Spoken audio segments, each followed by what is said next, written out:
संबंधी चुनौतियों के समाधान के साथ विज्ञान और अभियांत्रिकी को लेकर एकीकृत एक वैश्विक जल संसाधन प्रबंधन एवं अनुसंधान अनुसंधान को एकीकृत कर वैश्विक नवाचार को बढ़ावा देगी।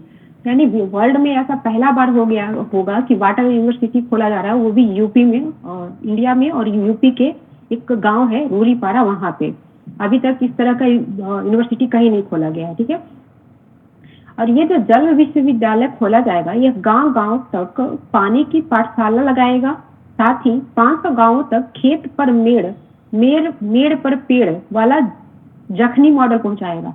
तो यहाँ पे ये जो जखनी मॉडल पॉपुलर हो चुका है, तो ये हो सकता है पूछ दे यूपीएससी, इस तरह के वर्ड खोजते रहते हैं कि जखनी मॉडल है क्या।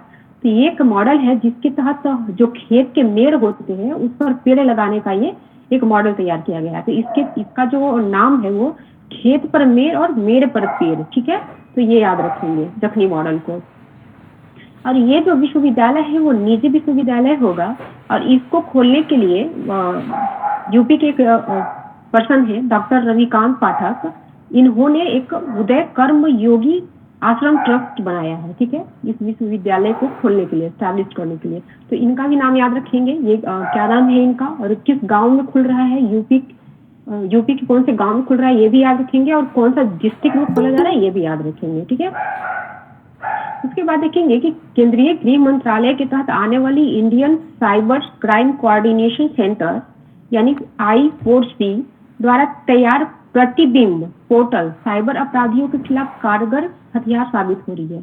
तो देखा होगा ना आपने पिछले प्रीवियस ईयर में या अभी हाल में कोई भी बिहार का जो एग्जाम हो रहा है, तो उसमें पोर्टल से संबंधित वो लोग पूछ रहे हैं और उसका रिलेशन पूछते हैं कि किससे रिलेटेड है। तो अभी ये प्रतिबिंब पोर्टल जो है काफी हाईलाइटेड हो रहा है, तो इसको याद रखेंगे। ये साइबर सिक्योरिटी से संबंधित है। ये जो पोर्टल है इसका जो ट्रायल है झारखंड में चल रहा है। तो जब से ये, और पिछले 1 मंथ इसका ट्रायल वहां पर चल रहा है, तो पिछले 1 मंथ में झारखंड में जो साइबर क्राइम की जो रेट है वो 20% कम हुई है। मतलब काफी सक्सेसफुल रह रहा है ये साइबर क्राइम के को रोकने में। तो पीटी के लिए तो है ही, साथ में मेन के लिए जब आप साइबर क्राइम से संबंधित क्वेश्चन होगा तो वहां पे बताएंगे कि सेंट्रल गवर्नमेंट क्या इनिशिएटिव ले रही है, किस तरह से कम करने का प्रयास कर रही है। ठीक है, उसके बाद देखते हैं कि एलन मस्क की जो कंपनी है उसके साथ हमारा इसरो द्वारा एक समझौता किया गया है, और इनकी जो कंपनी है उसका नाम है SpaceX। तो इसरो जो है अपना एक उपग्रह है GSAT-20, ये संचार उपग्रह है, इसको प्रक्षेपित करने के लिए उनके साथ समझौता किया है। ठीक है, तो ये जो उपग्रह है 2024 में ही फाल्कन 9 रॉकेट के साथ प्रक्षेपित किया जाएगा। क्योंकि इसरो के पास ऑलरेडी यहाँ पे GSLV है, ये खुद प्रक्षेपित करते हैं, फिर भी इन्होंने फाल्कन 9 को क्यों चूज किया, तो उसके पीछे रीजन है कि हमारा जो GSLV है वो 4000 kg तक का वेट ही प्रक्षेपित कर सकता है, हार्डली मतलब मैक्सिमम। और ये जो संचार उपग्रह है GSAT-20, इसका जो वेट है 47,000 kg है। ठीक है, तो इसलिए इनको फाल्कन 9 को सेलेक्ट करना पड़ा। और ये जो अपना संचार उपग्रह है GSAT-20, इसका नया नाम चेंज करके GSAT-N2 कर दिया गया है। तो ये याद रखेंगे, GSAT-20 या GSAT-N2 एक ही है। ठीक है, उसके बाद देखते हैं कि 45वीं जो जूनियर बालिका नेशनल हैंडबॉल प्रतियोगिता का आयोजन किया जाएगा, उसका आयोजन बिहार में किया जाएगा, और बिहार के सारण जिला में इसका आयोजन होगा। ठीक है, तो इसमें भी कुछ स्पेशल नाम दिया गया है, जिसके बिहार के बनियापुर लेखा अवस्थित संत जलेश्वर अकेडमी में के जो मैदान है वहां पर इसका आयोजन 27 जनवरी से होगा। ठीक है, तो ये नाम याद रखेंगे किस मैदान में इसका मतलब आयोजन किया जा रहा है, क्योंकि ये पूछ सकते हैं कुछ भी।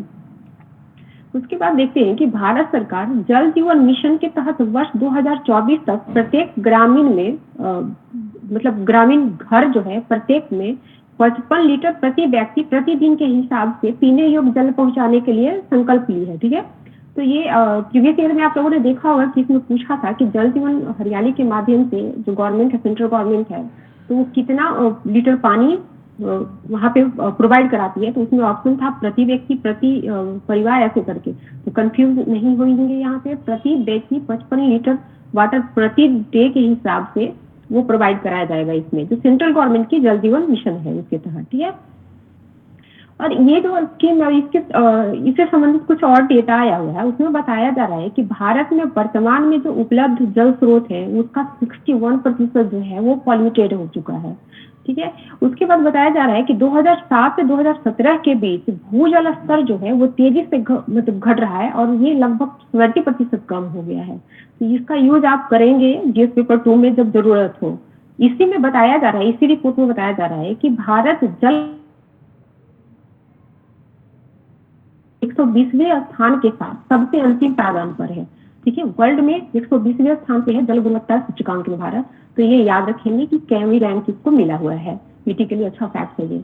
इसी में बताया गया है कि नीति आयोग जो है वो भारत में पानी की कुल मांग बताया है कि भारत में पानी की जो कुल मांग है 2025 और 26 तक लगभग बढ़कर 22% और 2050 तक 32% हो जाएगा। ठीक है, और ये नीति आयोग ही बता रहा है कि वर्तमान में जो हमारी जो जल उपलब्धता है इंडिया में वो लगभग 82 करोड़ भारतीय हैं जिनको जल स्वच्छ जल नहीं मिल रहा है। तो बहुत बड़ा मतलब आंकड़ा है जहाँ पे वो स्वच्छ जल से लोग वंचित है यहाँ पे। तो इसका भी यूज ये तो पीटी में हो सकता है पूछे, अच्छा मतलब डेटा है गवर्नमेंट का, लेकिन इसका यूज आप मेन में बहुत अच्छे से करेंगे जब पॉल्यूशन से रिलेटेड क्वेश्चन डील कर रहे होंगे। ये एक एक पॉइंट वहां पे जाएगा। ठीक है, उसके बाद देखते हैं ये एक जो अभी मैंने बताया है पॉल्यूशन में तो जाएगा ही, साथ में वाटर क्राइसिस से संबंधित अगर कोई क्वेश्चन है तो उसमें भी आप उसको पुट कर सकते हैं। उसके बाद देखते हैं कि आईसीसी द्वारा टेस्ट रैंकिंग जारी किया गया है वर्ल्ड का, जिसमें जो पहला स्थान है वो केन विलियमसन को मिला है, दूसरे स्थान पे जो रूट है और तीसरे स्थान पर स्टीव स्मिथ है। ठीक है, भारत के जो है विराट कोहली 2022 जो है ये टॉप 10 से हट गए थे। तो इन्होंने जो है अपना प्रदर्शन सुधार कर 4 स्थानों का सुधार कर 9वें स्थान पर इस लिस्ट में जगह बनाने में कामयाब हुए हैं। तो हो सकता है इनका पूछ दे रैंकिंग, तो याद रखेंगे। उसके बाद देखते हैं कि नासा जो है पृथ्वी से 63 किलोमीटर दूर एक ज्वालामुखियों की दुनिया की तस्वीरें ली है। ठीक है, और ये जो ज्वालामुखियों की दुनिया की जो तस्वीर आई है यह बृहस्पति ग्रह का चंद्रमा है आयु वहां की है। ठीक है, तो ये बताया जा रहा है कि बृहस्पति के अध्ययन के लिए जो नासा द्वारा जूनो अंतरिक्ष यान भेजा गया था, तो वो जो है ये इसके जो चंद्रमा है आयु वहां से उससे मतलब लगभग 1500 किलोमीटर दूर 30 सितंबर को क्रॉस किया था। मतलब वो दोनों के बीच सबसे कम जो दूरी था वो 1500 किलोमीटर था। तब उन्होंने इस आईओ चंद्रमा का ये तस्वीर खींचा था जिसमें उनको दिखा था कि वहां पे कंटिन्यू ज्वालामुखी मतलब फट रहे हैं, जिसकी वजह से इसका नाम ज्वालामुखियों की दुनिया रखा गया है। ठीक है, तो ये याद रखेंगे कि जूनो मिशन किससे संबंधित है, और 69 में आपको इससे रिलेटेड क्वेश्चन भी देखने को मिला था कि कौन सा मतलब अभियान जो है किससे रिलेटेड है। तो ये ध्यान रखेंगे, और साथ ही आयु चंद्रमा किससे रिलेटेड है वो भी ध्यान रखेंगे। ठीक है, और बृहस्पति के 2 और अन्य ग्रह है यूरोपा और गैनीमेड, ये हमेशा पूछते रहते हैं ये लोग, तो इसको भी याद रखेंगे आप लोग। WHO द्वारा जो है एक रिपोर्ट जारी किया गया है, तो उसमें बताया गया है कि घरेलू वायु प्रदूषण के कारण वर्ष 2020 में 32 लाख लोगों की जान चली गई है। ठीक है, तो इस कारण और ये जो घरेलू पॉल्यूशन है इसकी वजह से 5 वर्ष से कम उम्र के लगभग 2.50 लाख बच्चों की मौत हुई है। तो ये फैक्ट जो है पॉल्यूशन से रिलेटेड क्वेश्चन जब मेन में लिखेंगे वहां देंगे, और WHO की रिपोर्ट है तो काफी मतलब इफेक्टिव भी होगा ये। ठीक है, उसके बाद इसी WHO द्वारा ही बताया गया है कि दुनिया भर में लगभग 2.3 अरब लोग मिट्टी के तेल, बायोमास और कोयले पर आधारित खाना मतलब ईंधन पर वो खाना बनाते हैं, जो घरेलू वायु प्रदूषण का सबसे बड़ा कारण है। याद रखेंगे पूरे दुनिया में वर्तमान में लगभग 2.3 अरब लोग जो है जीवाश्म ईंधन का यूज करके खाना बना रहे हैं। ठीक है, उसके बाद इसी में बताया गया है कि बाहरी और घरेलू वायु प्रदूषण के संयुक्त प्रभाव से प्रति वर्ष 67 लाख लोगों की असामयिक मौतें हो रही हैं। ये सारा डेटा WHO का है। ठीक है, इसमें बताया गया है, WHO बताता है कि भारत के जो घर के अंदर की जो मतलब पॉल्यूशन लेवल है ना अदर कंट्री की अपेक्षा 13 गुना अधिक है। तो सोचिए भारतीय महिलाएं कितने मतलब रिस्क पे हैं। इस पॉइंट का आप यूज जब महिला से रिलेटेड क्वेश्चन डील करेंगे तो वहां भी करेंगे, क्योंकि ये दिखा रहा है क्योंकि यहाँ पे अधिकतर महिलाएं ही घरेलू कार्य करती हैं और खाना बनाती हैं अक्सर। तो वहाँ पे आप दिखाएंगे कि जिसकी वजह से महिला हेल्थ किस तरह से इफेक्ट डाल रहा है, और ये WHO बता रही है, तो ये प्रमाणिक डाटा भी है। उसके बाद देखते हैं कि बिहार गवर्नमेंट जो है वो रबी सीजन जो अभी चल रही है उसके लिए फसल सहायता अनुदान की घोषणा की गई। ठीक है, इसमें इस बार जो है टोटल 13 फसलों के लिए ये सहायता अनुदान दी जाएगी, और इसमें ऐसे 4 फसल मतलब सब्जी है जिनको पहली बार ये अनुदान दी जाएगी। तो वो सब्जी है टमाटर, बैंगन, मिर्च और गोभी। ठीक है, तो इसी में बताया जा रहा है कि टमाटर के लिए 10 जिलों में, बैंगन और मिर्च के लिए 12-12 जिलों में, गोभी के लिए 11 जिलों में और मक्का के लिए 21 जिलों में किसानों को अनुदान दिया जाएगा। और गेहूं के लिए इस बार सारे जिलों में किसानों को अनुदान दिया जाएगा, क्योंकि इस बार काफी डिले हो गया है गेहूं के बुआई में, और मौसम भी साथ नहीं दे रहा है, जिसकी वजह से प्रोडक्शन कम होगा, और जैसे ही फसल नष्ट होगा तो गवर्नमेंट उनको मतलब सब्सिडी देगी। तो इसलिए पूरे डिस्ट्रिक्ट के लिए इसकी घोषणा कर दी गई है। ये जो स्कीम है इसके तहत क्या है कि अधिकतम 2 हेक्टेयर तक का जो फसल बर्बाद होता है तो उसके लिए गवर्नमेंट जो है सब्सिडी की भुगतान करती है। तो इसका कुछ क्राइटेरिया है, मान लो कि 20% तक फसल का नुकसान होता है तो पर हेक्टेयर गवर्नमेंट के द्वारा 7500 रुपये प्रोवाइड कराई जाती है, और अगर 20% से ज्यादा की नुकसान होती है तो प्रति हेक्टेयर 10,000 रुपये गवर्नमेंट प्रोवाइड कराती है।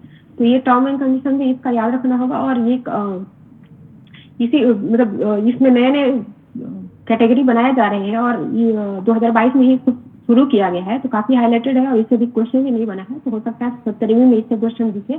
तो इसका सारा मतलब एक एक पॉइंट देखेंगे आप लोग। उसके बाद देखते हैं कि बिहार सरकार द्वारा उच्च शिक्षा में जो सकल नामांकन अनुपात यानी GER जो होता है उसको 30% करने का लक्ष्य है। ठीक है, और गवर्नमेंट जो है, गवर्नमेंट के द्वारा जो डाटा है उसमें बताया गया है कि उच्च शिक्षा में GRE लगभग वर्तमान में 21% है, बट सेंट्रल गवर्नमेंट के जो शिक्षा विभाग है उन्होंने जो डाटा दिया है तो उनमें बताया गया है कि बिहार में उच्च शिक्षा में GER जो है वो लगभग 19% है। ठीक है, तो ये 3 डेटा आ जाते हैं, बिहार गवर्नमेंट का अलग है, सेंट्रल गवर्नमेंट का अलग है, और बिहार गवर्नमेंट का लक्ष्य अलग है। तो इसको बहुत बारीकी से कीजिएगा, क्योंकि वो इस तरह के क्वेश्चन में वो लोग फंसाते हैं। ठीक है, तो सबका अलग अलग याद रखेंगे। और ये जो GRE का जो रेशियो है उसके मतलब उसके आधार पर बिहार जो है देश के शीर्ष 7 राज्यों में स्थान मिलता है उच्च शिक्षा प्राप्त करने वाले बच्चों की संख्या। यहाँ पे जो है वो देश में जो टॉप 7 कंट्री स्टेट है उसमें शामिल करता है बिहार को। तो ये भी एक अचीवमेंट है, क्योंकि धीरे धीरे उच्च शिक्षा में यहाँ इंटरेस्ट जग रहा है और बच्चे इनरोल करा रहे हैं। ठीक है, तो आज इतना ही था। बताइए आप लोग यहाँ पे कि भोजपुरी महोत्सव जो है 2024 में कहाँ पे मनाया जाएगा?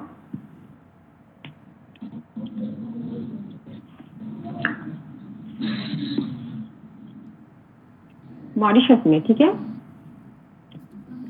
ये जल विश्वविद्यालय कहाँ खोला जाएगा बताइए? यूपी में। हाँ, वो यूपी में गांव का नाम बस ऐसा कुछ। यूपी के गांव का नाम तो रूपीपारा गांव। हाँ, हमीरपुर डिस्ट्रिक्ट है, रूरीपारा गांव है। ठीक है, और ये जो विश्वविद्यालय जो खोला जाएगा तो इसके लिए कौन मतलब जो पर्सन है जिनके मतलब पहल पे ये खोला जा रहा है तो उनका नाम क्या है? डॉक्टर रविकांत पाठक। रविकांत पाठक है। हाँ जी। और ये बताइए कि एक साइबर क्राइम से रिलेटेड एक पोर्टल है जिसकी वजह से साइबर क्राइम को कंट्रोल करने में काफी मतलब सफलता प्राप्त की जा रही है उसके ट्रायल में, तो उसका नाम क्या है? प्रतिबिंब पोर्टल। हाँ, इसका ट्रायल कहाँ पे किया जा रहा है? झारखंड में। झारखंड में। हाँ, देखिए साइबर क्राइम के लिए झारखंड ही काफी हाईलाइटेड था, जिसकी वजह से इसका ट्रायल झारखंड में शुरू किया गया है, और वहाँ लगभग 20% कम हुआ है साइबर क्राइम पिछले 1 मंथ में। ठीक है, ये याद रखेंगे ट्रायल कहाँ चल रहा है और उसका नाम क्या है। उसके बाद बताइए कि अपना एक इसरो जो है एलन मस्क की कंपनी के साथ एक समझौता की है, वो एक संचार उपग्रह का प्रक्षेपण करेंगे फॉल्कन 9 रॉकेट के साथ, तो उसका नाम क्या है? GSAT-20। हाँ, इसको हाँ GSAT-20। ठीक है, बट इसका नया नाम रखा गया है, वो बताइए। GSAT-N2। N2, बहुत बढ़िया। GSAT-N2। GSAT-N2। ठीक है, अब ये बताइए कि N2 N2, हाँ, 45वीं जूनियर बालिका नेशनल हैंडबॉल प्रतियोगिता का आयोजन बिहार के किस जिले में किया जाएगा? सारण में, ठीक है। और ये बताइए कि अभी वर्तमान में जो इंडिया में है कितने प्रतिशत जो जल स्रोत है वो प्रदूषित पाए गए हैं? 61। बहुत बढ़िया। और 2007 से 17 के बीच में कितना प्रतिशत भूजल जो स्तर है वो कम हुआ है? भूजल स्तर 70%। हाँ। और ये बताइए कि अभी लगभग कितने प्रतिशत मतलब करोड़ भारतीय हैं जिनको मतलब पानी की उपलब्धता नहीं हो पा रही है? 83%। 82 करोड़। 82 करोड़। हाँ 82 करोड़, सॉरी। चलिए ये बताइए कि आईसीसी जो टेस्ट रैंकिंग जारी की है तो इसमें पहले नंबर पे कौन है बल्लेबाज? Kane Williamson. हाँ। और विराट कोहली का रैंक क्या है इसमें? 9वां है। 9वें स्थान। हाँ, और इन्होंने 9th रैंक है। हाँ जी, वर्तमान में 9th रैंक है, बट इन्होंने कितने स्थान का सुधार किया है ये रैंक प्राप्त करने के लिए? 4th रैंक है। चलिए ये बताइए, हाँ, एक चंद्रमा अभी हाईलाइटेड हुआ है जिसका नाम आयु है, तो किसका चंद्रमा है, किस ग्रह का चंद्रमा है ये? बृहस्पति का। क्या मिला है यहाँ पे?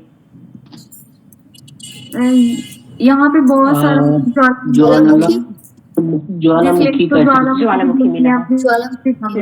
हाँ, बहुत बढ़िया। और ये जो तस्वीर ली गई है जिसके आधार पे ये जो नाम रखा गया है, तो किस अभियान के तहत ये तस्वीर आई है?